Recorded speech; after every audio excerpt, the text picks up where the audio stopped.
key is you can't win a game if you don't show up.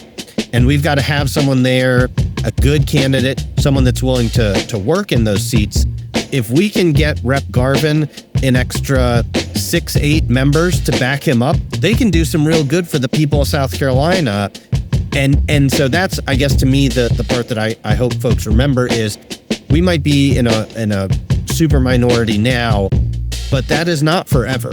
And I believe that this is the year that can change if folks are willing to step up to the plate. Hi, it's Grace, and this is Second Helping.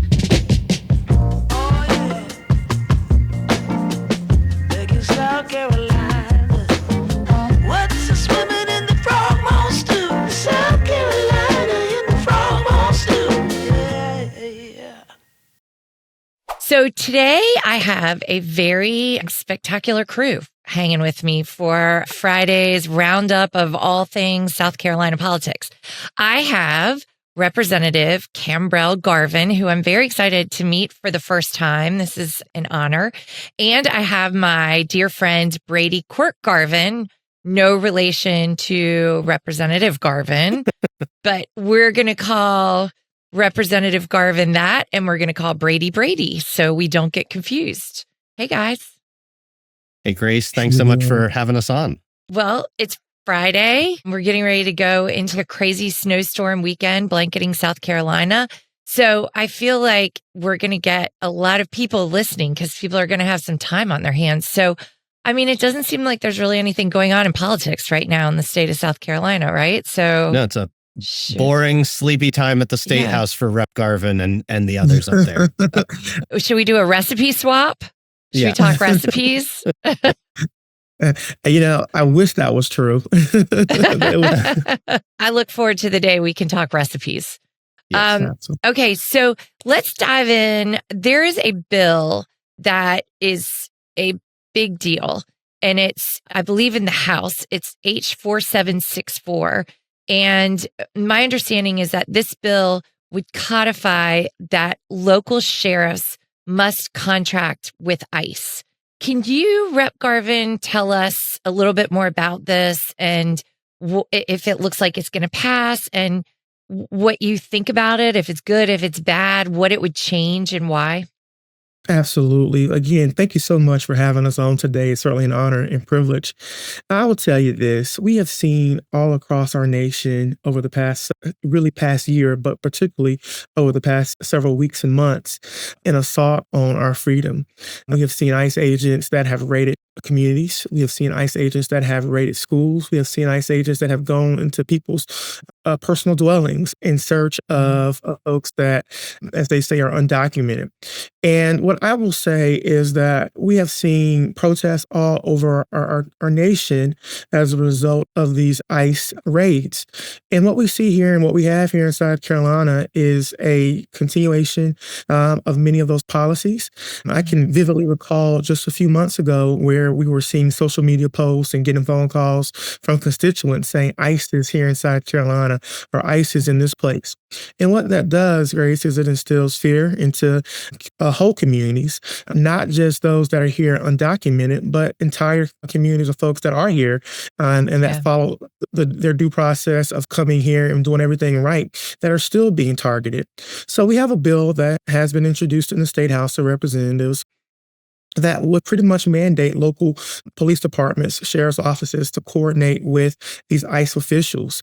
And I believe your question was, do I think that it will pass? Most likely, given the fact that we are in a state where Republicans have a super majority in both the State House and the State Senate. And given that Donald Trump still has a pretty firm grip, it is certainly loosening to some segments of his party. But unfortunately, there aren't enough courageous Republicans. I think it might pass. So what does this change though? So right now, if ICE, let's say, is in Columbia, why would the sheriff not work with ICE? Is that happening that we need this bill, or is this like just something to get people riled up?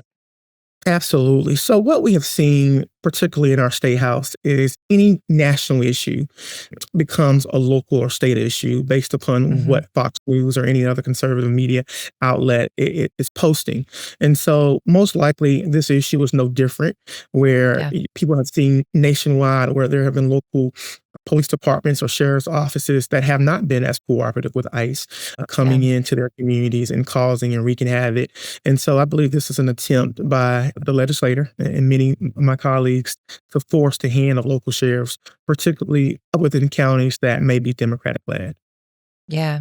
And Grace, I would add one of the things that to me is concerning about the bill is we already know that law enforcement, local sheriffs are stretched thin. Yeah. They need more deputies, need more support. And so one of the things that I've heard from folks in other states where this has become an issue is all of a sudden when ICE comes to town, it means that you don't have cops available when there's accidents on the highway. You don't have police officers that are able to respond if there's a robbery or to do investigations or all the things that we need and want and as Democrats support police doing. I want Right. police out investigating crimes. I want them to arrive quickly when there's an accident. But if you take half of the department at any time and say, you're going to follow along with these ICE agents and go raid people's homes, all of a sudden now, not only to Rep. Garvin's point, are you instilling fear, but you've just made the whole county less safe because your deputies are not able to do the job that they were hired to do. And Right. and I guess to me, that's sort of at the end of the day, the issue is like, do we want our sheriff and police doing the job they were hired to do? Or do we want them being used by federal agencies for other items? Well, and this goes back a little bit to kind of one of the fundamentals of conservative belief, which is home rule, right? Like you don't want Big Brother telling you in your area what to do.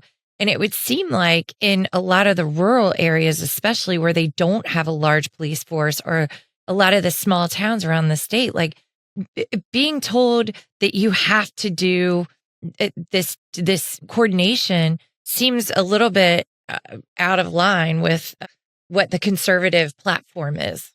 Yeah, I think that's a great point. If we look at the modern day Republican Party under Donald Trump, we see a lot of examples of home rule, small government Republicans that are ceding their power to the federal government. Let me give you an example. Just a month or two ago, our state election commission turned over our election data to the federal government. Had that been a President Barack Obama or President Joe Biden, I can assure you that my colleagues, my Republican colleagues rather, would have been in an uproar about that data being turned over to the federal government. But because the Trump administration wanted the access to our voter rolls, then it became suddenly acceptable. And so that's just one example of how the party has morphed into the image of Donald Trump. And I'll be curious to see what the party looks like in the age, hopefully, once this administration comes to an end. So I'm so glad you brought that up, Rep. Garvin, because I had Senator Hutto on about a month ago when he was suing the state to stop that from happening. And he laid out what happened in that case, which was that there were certain parameters that the DOJ had to agree to in order to get our voter rolls. And I had not seen anywhere where we had actually turned it over. So that has in fact happened. Well, I can't confirm that, but I will say that there is a move for it to happen, and there was no objection by the Republican majority to make it happen. They were actually trying to facilitate that data being turned over. And so that's when it's their guy, it's okay to do whatever they want. But when it's the other team's guy, all that stuff, they're like, it's illegal, you can't do it. That's really frustrating. Right. I will say on this, on the ICE happening going on, I keep wondering, and I'm so curious how you all feel about this, but I feel like I feel very helpless in watching what is happening. And it feels like for an enormous government overreach. But two, what I don't understand is why the Democrats on the federal level, shouldn't they be pounding the pavement talking about their comprehensive immigration plan? Right? We're just watching the result of the bad team, like taking action because no comprehensive immigration reform has been done in many, many years. And I just keep wondering, like, why that's not a national talking point of every national Democrat of this is bad, but here's how we would fix it. Right? Does that seem odd? I think my thought on that, Grace, is that it's sort of a twofold. One, I think immigration reform seems like something that needs to come up soon. It's important. I would just mind you that every Democratic administration has tried to bring up and pass immigration reform. I mean, that's not like a new topic, but that one of the things is it's hard to have that discussion when people are at such a heightened level of fear. And truthfully, when I think one of the things that we need to remember is that ICE's funding went from, I believe it was like $7 or $8 billion a year to $85 billion. The amount of, there's an issue of both immigration reform, which I think is a worthy, let's have that discussion. Let's talk about how hardworking people that want to come here and pay taxes, just like my ancestors did, can do that. Super. Let's have that talk. But the other part is we've got to put an immediate end. And that's what I hear is we've got to put an end to the terrorizing of whole communities. And so I feel like it's like a two-step process in my head. Okay, Rep. Garvin, the next bill that's in the House right now is closing our primaries, which is disastrous. And right now we have open primaries, which allows freedom of choice when you're voting, right? Can you give us sort of an update and tell us a little bit about, one, why you think this bill that's been around forever has now taken hold in the House? And two, do you think it's going to pass? Absolutely. So let me say this. To your point, this bill has been around for at least 20 years, if not more, where a Republican member has proposed closing our primaries. I think in the last election, particularly during the 2024 presidential election, there was a move by some liberal folks that were trying to encourage Democrats to vote in the Republican primary in support of Nikki Haley to stop Donald Trump. And so folks have taken that example and a couple others to say, look, there go the liberal Dems trying to play in our primary. The evidence does not demonstrate that by any stretch of the imagination that strategy actually works. We encourage Democrats to vote in the Democratic primary, and we encourage Republicans to vote in the Republican primary. Look, the governor, Harry McMaster, who was once the state party chair of the Republican Party, that has come out against the closed primary bill. And the reason that he's come out against that closed primary bill is because he, in his role as party chair, was able to literally build this supermajority that they now enjoy in South Carolina as a result of the open primary system. To your point earlier, it provides less options, particularly if you're in a heavily Democratic county. If you're a Democrat in Richland County, where we have a very popular sheriff, no other than Leon Lott, who has been there for 20 plus years, Republicans, I'm sure, come into our primary and vote for Leon Lott because he has done an exceptional job. So I think that limiting and closing primaries is a bad idea. You asked if I thought it was going to pass this go around. As of today, I don't think that the bill will pass. But of course, there are a couple months left in this session that we will see what happens. Yeah. And when you say there's data that shows that, is that from voting records and primary records? And when you match them up, they're similar? How do you get that data? Well, you can just look at the outcomes of many of the elections, and you can see where the Republican favorite has won the election. You can see where the poll numbers have tracked. You can even look at the registered voters, how many folks voted in the Democratic primary in 1 year, and compare that to the subsequent years. So I think the numbers don't bear out that there's really a whole lot of cross meddling between the parties, but it would be a disaster. Yeah. To have. And I almost wonder too, like there have been a lot of reports lately that the number of independent voters is drastically increasing because people are a little bit tired of the party back and forth. And so and independent voters can't vote in a closed primary. You have to choose, right? One or the other. And so that would limit even further who's voting to pick the primary winner. And then they go on to a gerrymandered district, which means you've got an even less a group of extreme people picking who your candidate is.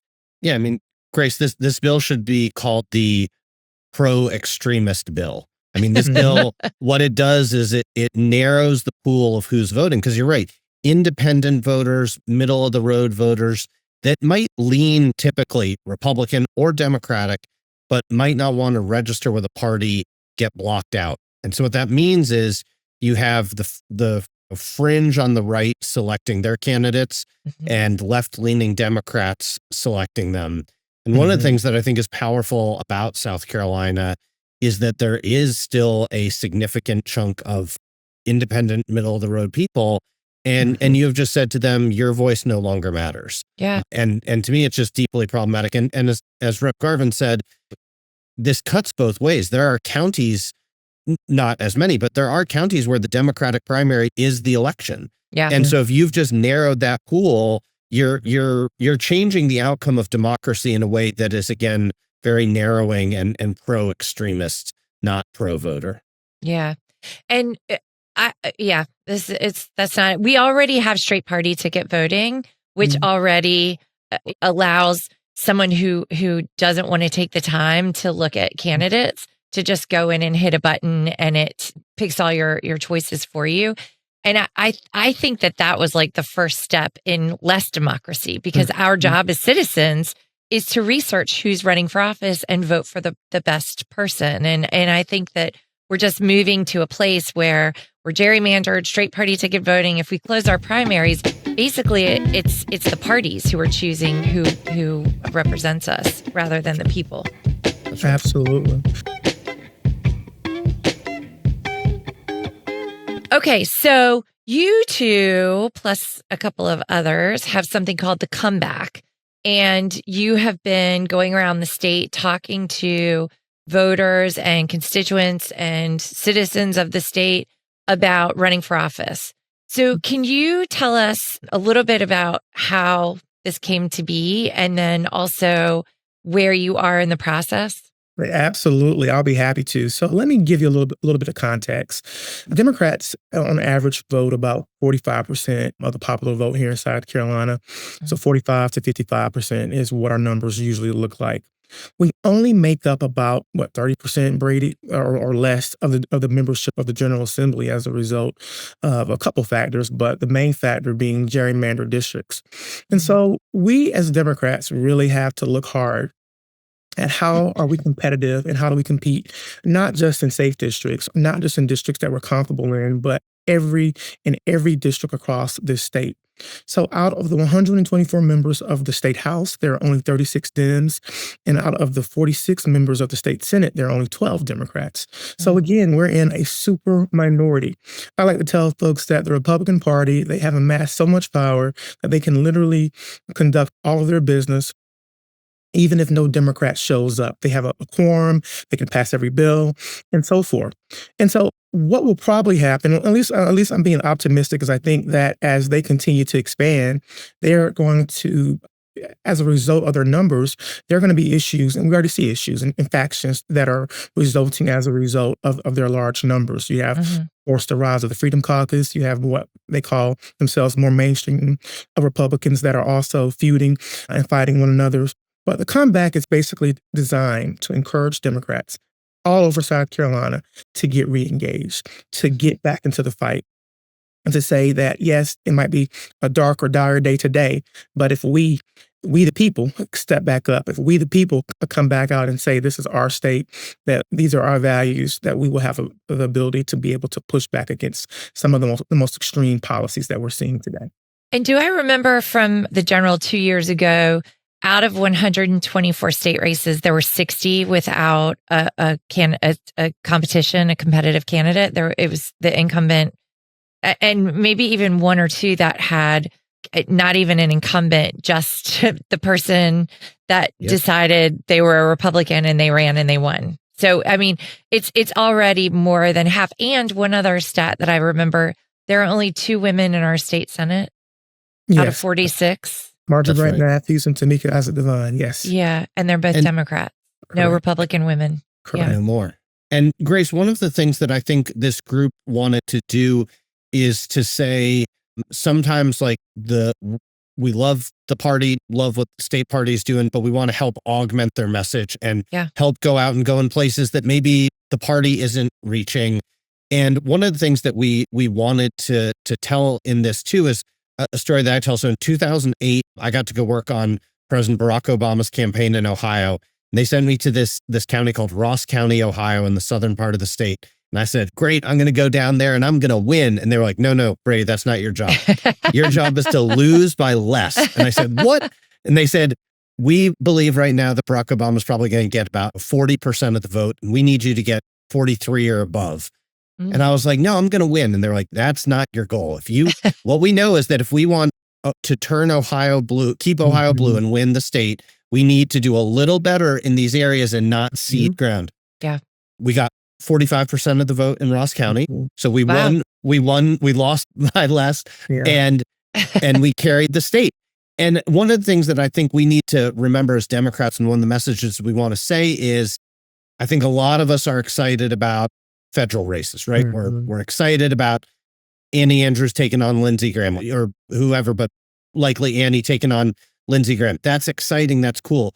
Yeah. But the part that I want to make clear to folks is if you want to help beat Lindsey Graham, the best thing you can do is run in a district and help Democrats not get 35%, but get 40%. Right. Or to run for a county council or state house seat and again, go from 45 to 47%, because those slow builds and those growths are what drive voters. We know that if folks meet their state house candidate, they're going to turn out and vote. Yeah. And we can't rely on or depend on top of the ticket Democrats to knock on every door in the state. They just can't physically do that. Yep. And TV ads only motivate so many people. And so it takes that grassroots work of people running for state house and county council to help. So that's been one of our messages, is that even if you're in a district that looks tough, looks like a Republican's likely to win the general election, I would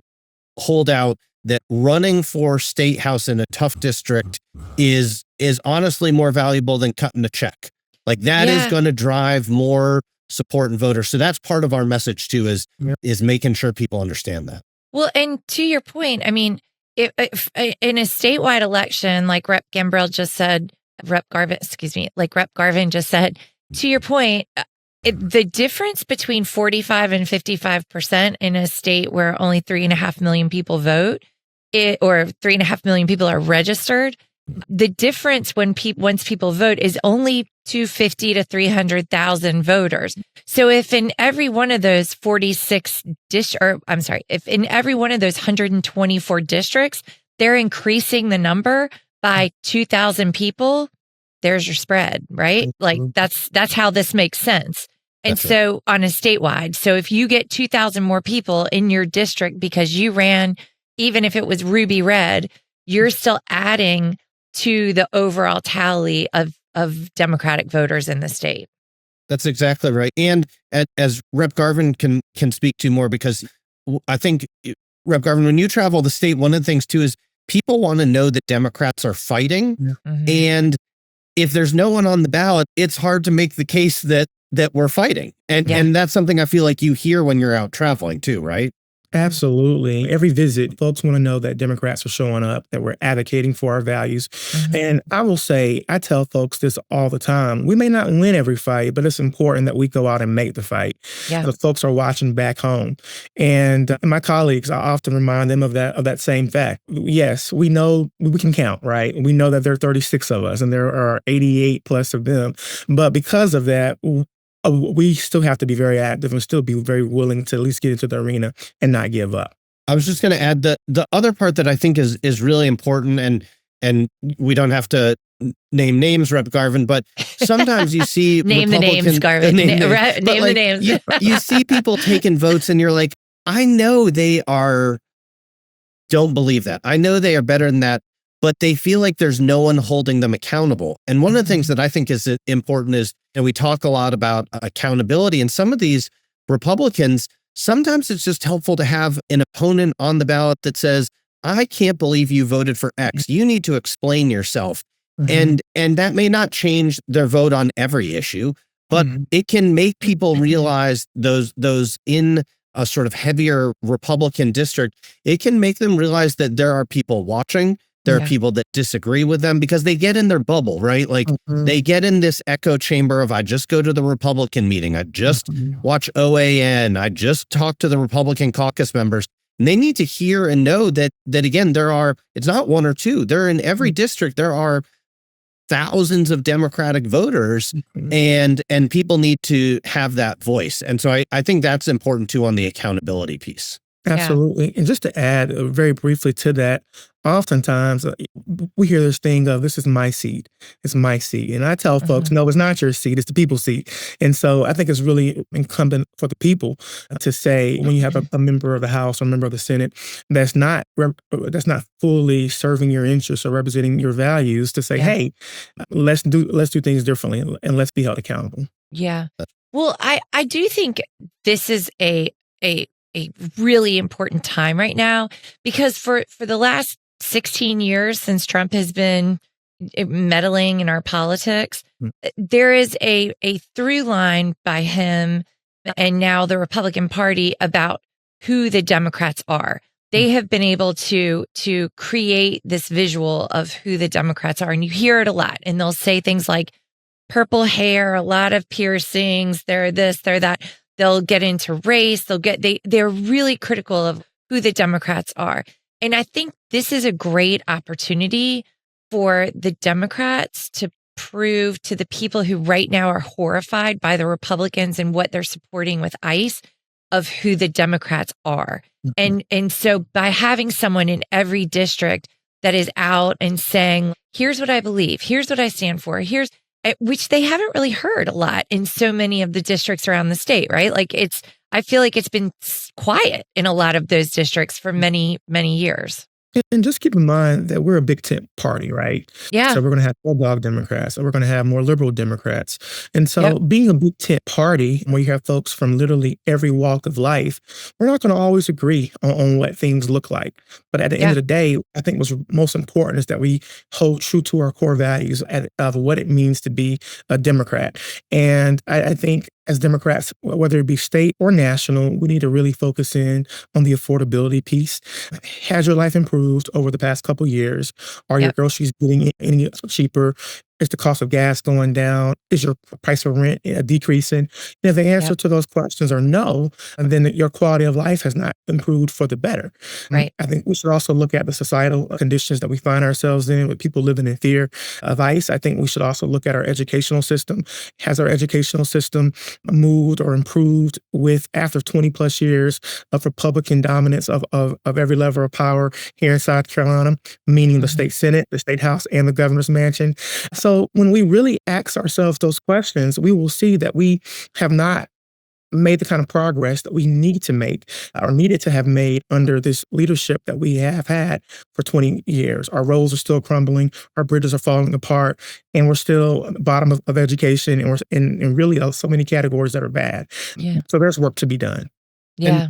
And the other part, Grace, that I think you hit on sort of the like what makes a Democrat. One of the things I think, Rep. Garvin, if you don't mind sort of sharing your stories, like sometimes I think we think of what a politician should be. And the part that I hope folks here at home is if you say, I don't know if I could run for office. I'm a mom that works part-time. I'm a dad who still has to go to the office some days. Can I do this? One of the things I want to say is if you're asking those questions, you're probably a perfect candidate. The people that we need to run for office and the people that make great representatives are those that understand, like Rep. Garvin, you and I have talked about both the joys and the challenges of dealing with childcare. That's something that we need people with that experience to run for office and be in office.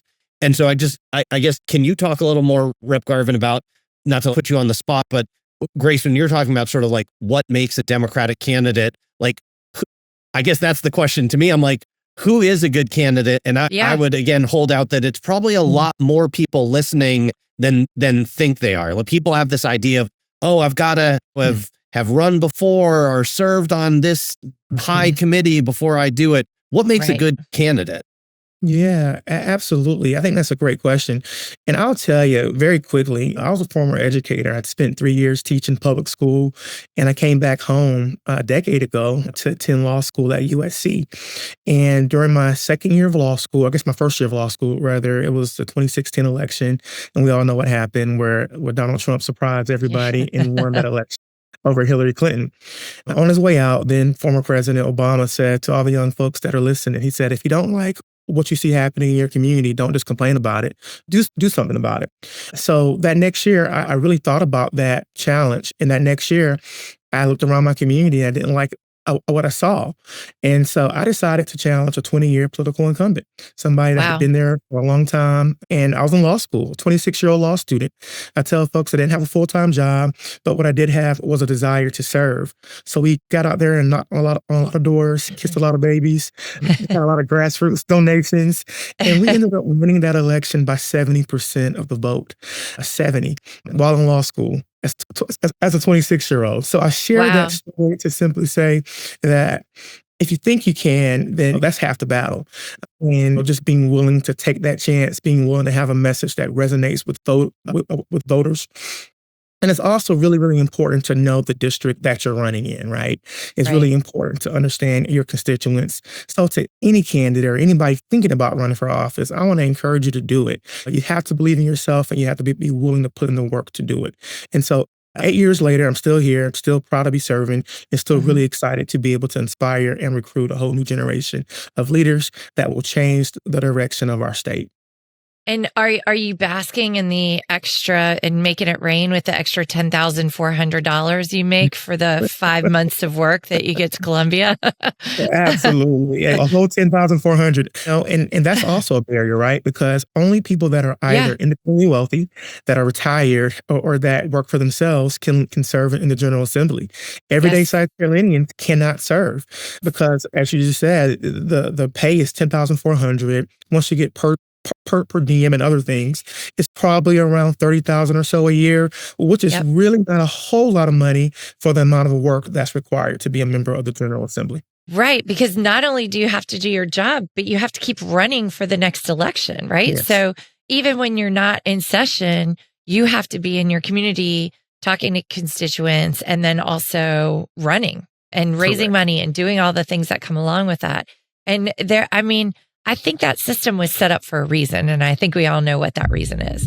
And so I feel like the more people we get in, then we can change how the makeup and structure and systems work up at that state house.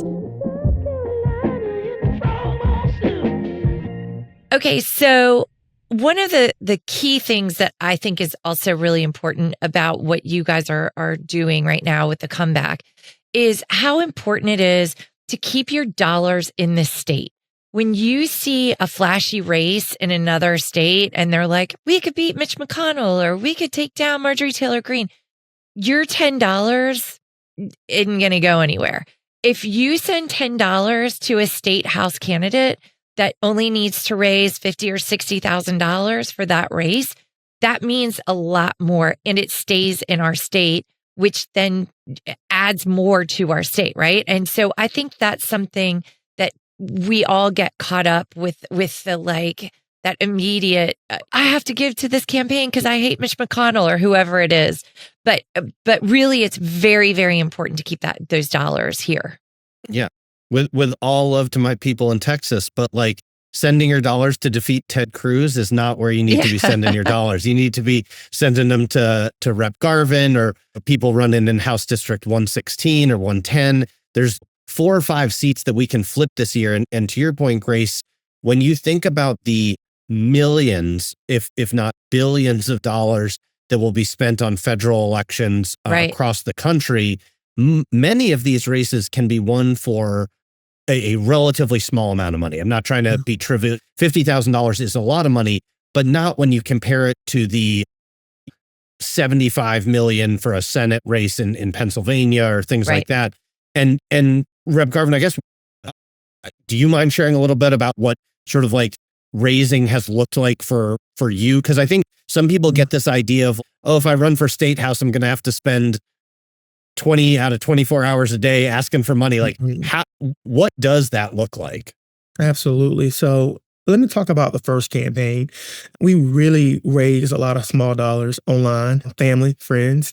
I wasn't that politically connected, so I didn't have a big checks being written, not until much, much later into the process. So I think it's really important that we rely upon our networks and that everyday folks share. When you see somebody running for office, share the post, encourage your family and your network to support that candidate. But I will say this, I think you can probably win a state house race with $50,000. And that should be more than enough to be able to do just that. But fundraising is always a challenge, particularly when you're in the minority party. But when people are inspired, when people, I think it's a seat that we can win, and we're trying to demonstrate that, right? That there are seats out there that should be Democratic seats that were literally gerrymandered for us, that we have since lost because of changing population demographics, right? So we want to go back out and re-win those seats and say to folks to folks in those communities that Democrats are still here, that Democrats are still relevant, and that Democrats still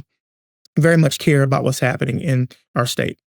So I want to touch on that is such an important thing that you just said that I think not a lot of people pay attention to, is that not only were districts gerrymandered for Republicans to ensure that they continue to win, but there were districts that were gerrymandered to ensure that all of the Democrats stay in one place, right? Yeah. And so if the redistricting happens, and this is going to bring me to my next question, but for example, let's take a federal district. So Jim Clyburn's district, right? There was a lot of talk when Texas was redistricting in mid-cycle about, South Carolina, we're gonna redistrict Clyburn's district.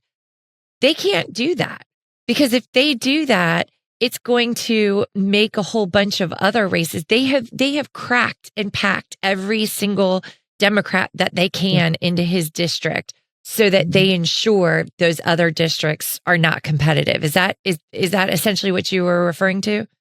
Absolutely. And I'll tell you, they basically told on themselves. So Republican leadership, Senate leadership met a few weeks ago, and they had a big press conference, and they were asked the question, do you all plan to follow President Trump's guidance and redrawing the 6th congressional district?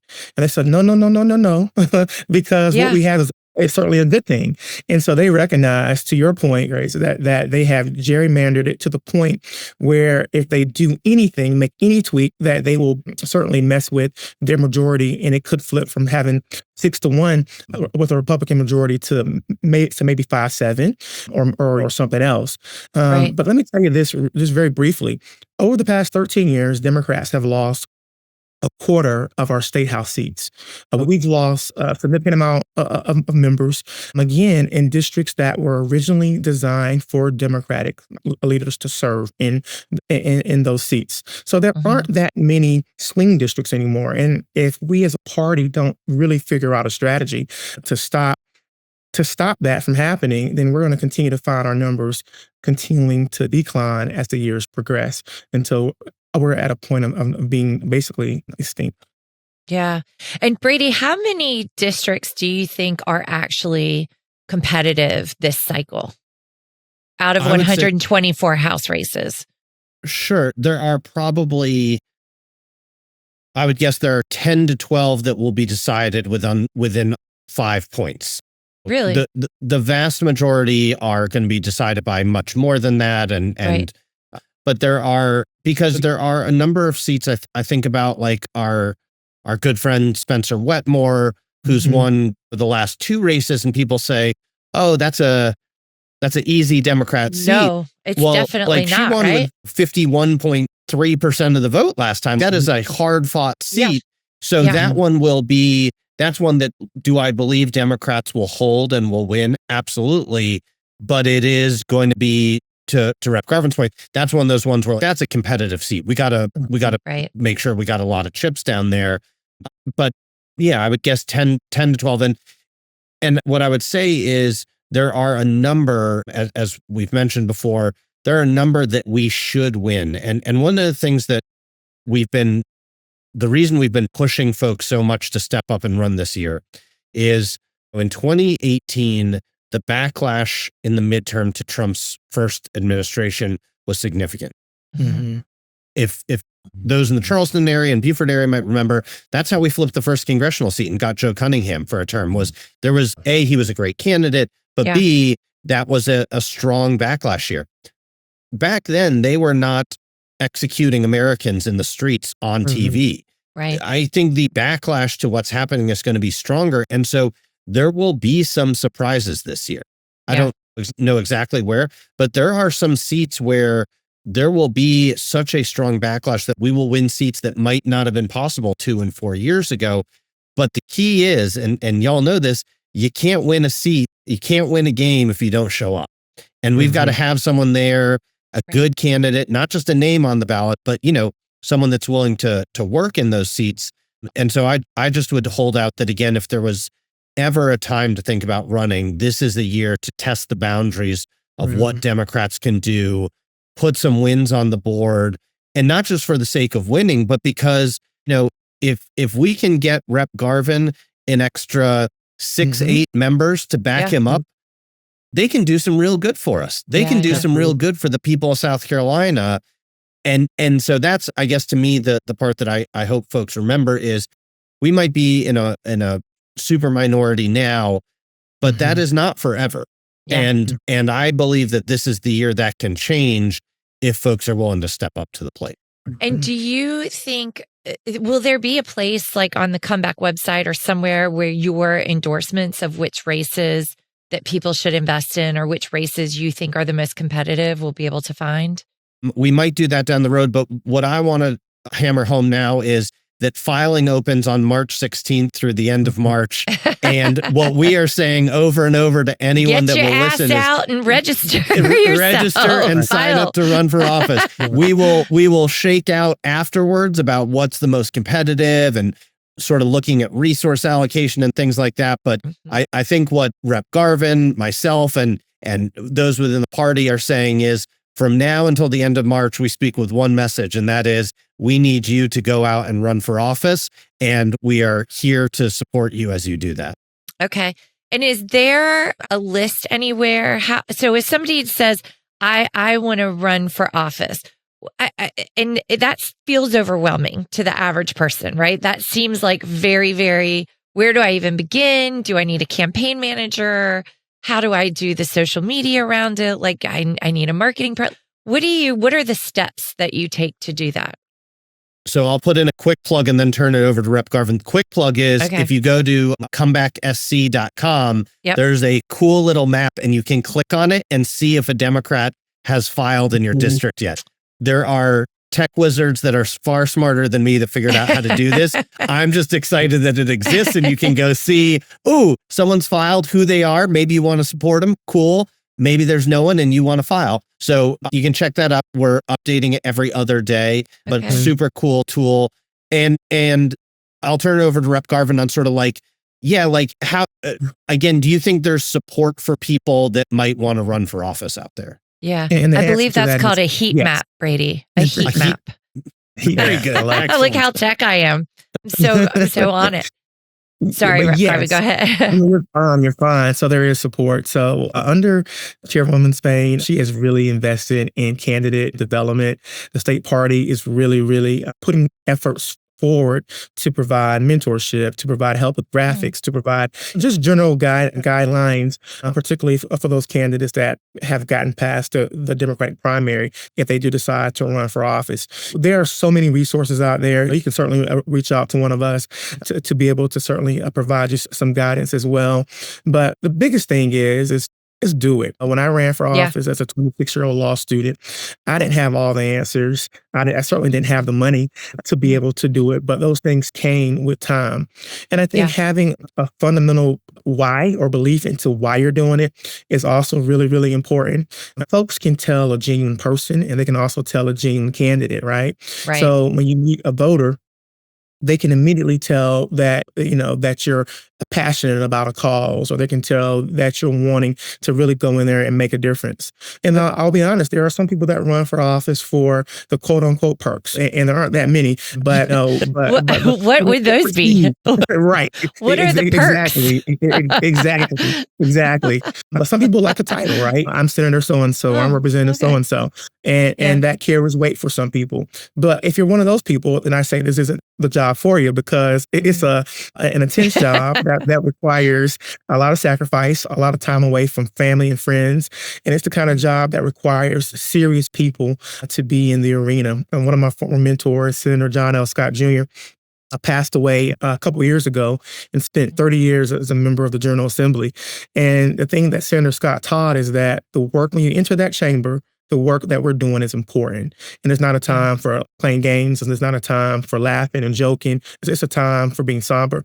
It's a time to research the bills that are being presented, and it's a time to advocate on behalf of those who have sent you to the State House and all the people of South Carolina. And that's the approach that I take to my job, and I want to encourage serious candidates to get out there and take it seriously and run for office. Yeah. And okay, so the other thing I think you guys I've heard you say is we need young people in our state house and state senate and our county councils and on as mayor.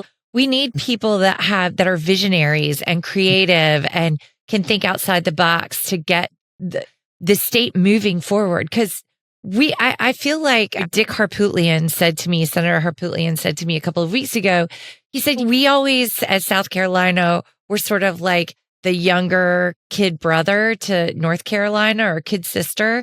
And now we're not.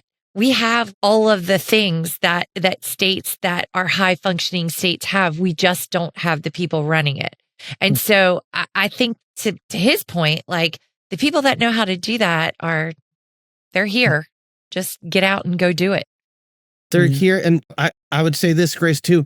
Would love for visionary people to do it, but also it's just the experiences that people have. One of the things that I was up in Columbia last session, and Rep. Garvin and a few others aside, I just looked and thought most of these people haven't had to deal with daycare in 3, 4, or 5 decades. Yeah. And let me tell you, daycare is very different in 2020 than it was in 1980. Right. They haven't had to deal with buying a home in the last 3 decades. And I'll tell you, if you bought your home in 1980, it's very different than trying to afford that today. Right. And one of the things that I think is it's great if you're a visionary, but part of it is there just sometimes needs to be a reality check. Like you just want to dump some water on someone's head and say, I'm so glad that you were able to buy a home for $30,000. That's not going to get you a down payment today. Like there's some reality that needs to be brought. And so on the age part, and certainly you've mentioned this, but there are not enough women up in the state house. Like, there are, Rep. Garvin's a great champion for women, but we need more women in the House, in the Senate. So we need just some people that can bring their lives. They don't even have to be visionary. Just say, y'all got this wrong. Like this, let me tell you, these 3 things you're talking about are not the most important issues facing people. When I go to the grocery store, it's A, B, and C, and y'all aren't talking about that. And I think that's something that we've seen, to me, Rep. Garvin, Heather Bauer, Spencer Wetmore. There is this younger set of folks that are doing that. Yep. But I defer to you, Rep. Garvin, but there's not enough of y'all. Yeah, absolutely. And this conversation reminded me of a speech that was given by former House member Boyd Brown several years ago. And when Boyd Brown retired from the House, he talked about, my generation is coming and we're not afraid of science. My generation is coming and we're not afraid of progress. My generation is coming and we believe in things that will pull us into the 21st century. And I think about that because his generation has come and we're continuing to come. And I think the thing about time is that no matter who we are, no matter how powerful we are, no matter how much money we have, we only have an infinite amount of time, right? And so time will have its way of changing how the policymakers, and I think that we are slowly starting to see that passing of the torch, right, from one generation to the next, Yeah. because there are new voices that are coming onto the scene that are saying, yeah, we may have done it one way for these years, but now it's time to consider doing it another way. And I'll just simply add one last point. There are some really good members that have been there for a long time. I'll just shout out one, Gilda Cobb Hunter, who is just as motivated today as she was 33 plus years ago when she started. So just an example of an older member that has not lost the fight and that continues to be a champion for things that are right and that are good. And I think so long as you still have that fight in your belly and so long as you still care about the issues and you're not complacent, then I say continue to fight on, because we need the wisdom and we need the guidance from those who have come before us to be able to build off of. For sure. Rep Garvin, big second for people stuck at home if there's snow or ice this weekend. Boyd Brown's farewell speech is well worth watching. Yes. It is a very good clip. It's just a couple minutes, but spot on. Maybe I'll have to find a clip and we'll play that for the audience here. I can also put a plug in on Sunday at 5 p.m. I'm hosting a Zoom of the sister senators.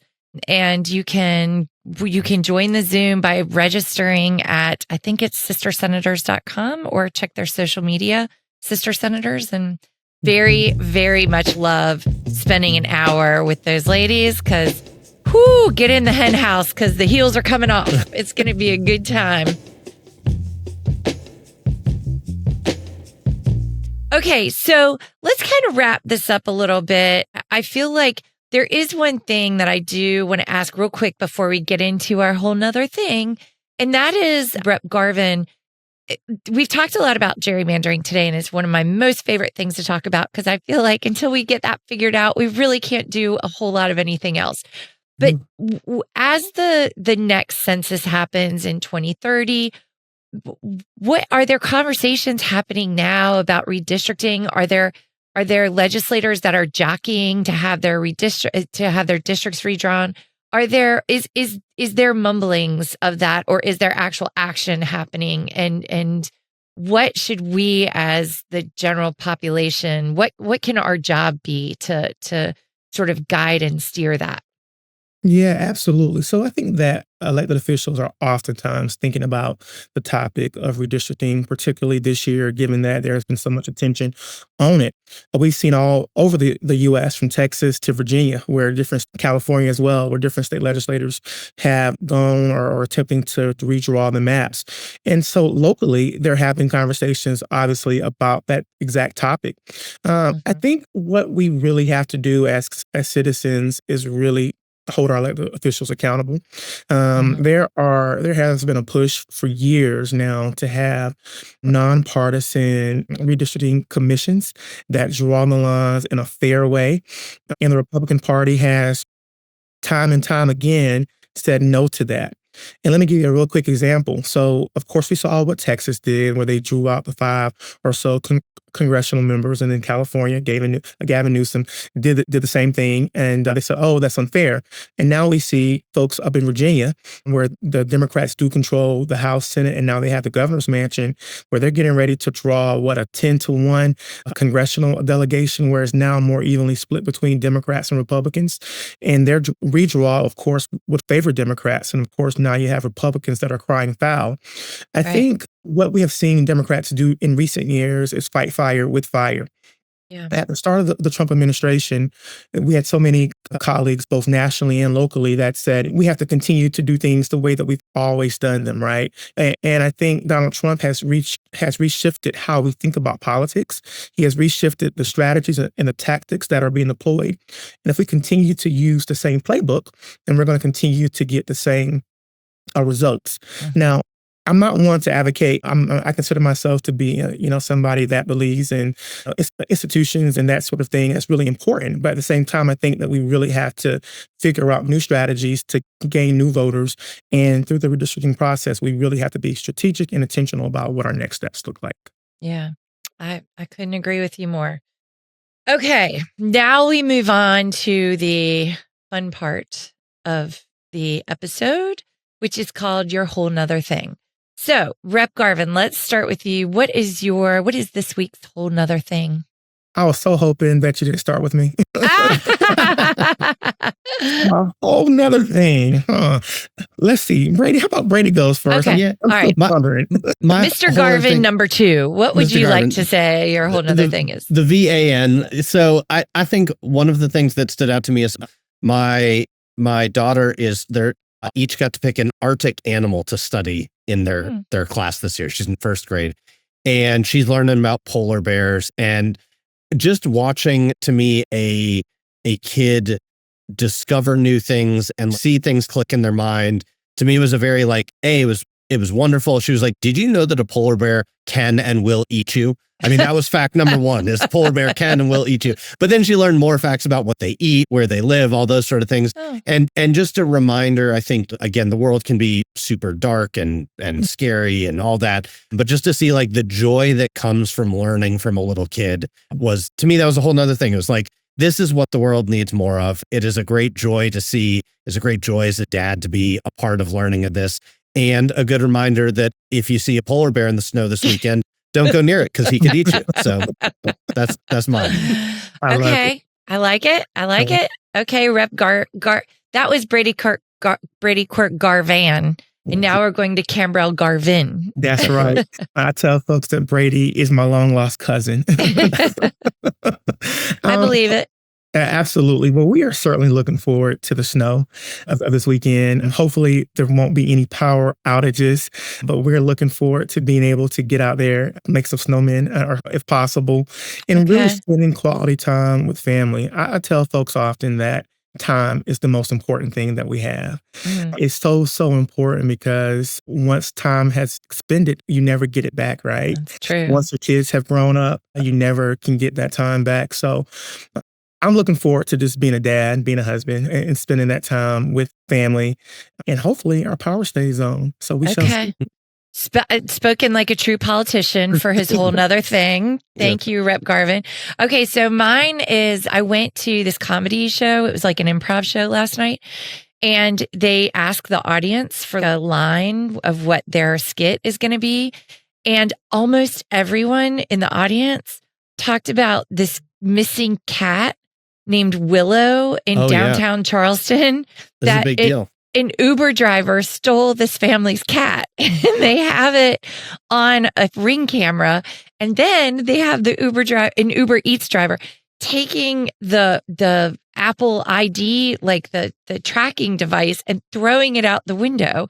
And apparently, and this is all, I mean, this is gossip. I just heard it last night at this event, so I don't know the facts of this case. But the Uber Eats driver got arrested and won't tell the police where the cat is. Oh my goodness. I hope the cat's okay. So, Willow, if you're out there, meow, meow, meow. Right? What kind of a crazy story is that? Only in South Carolina. Only in South Carolina. That's right. Okay, that's all the stew for today. Talk to you next week.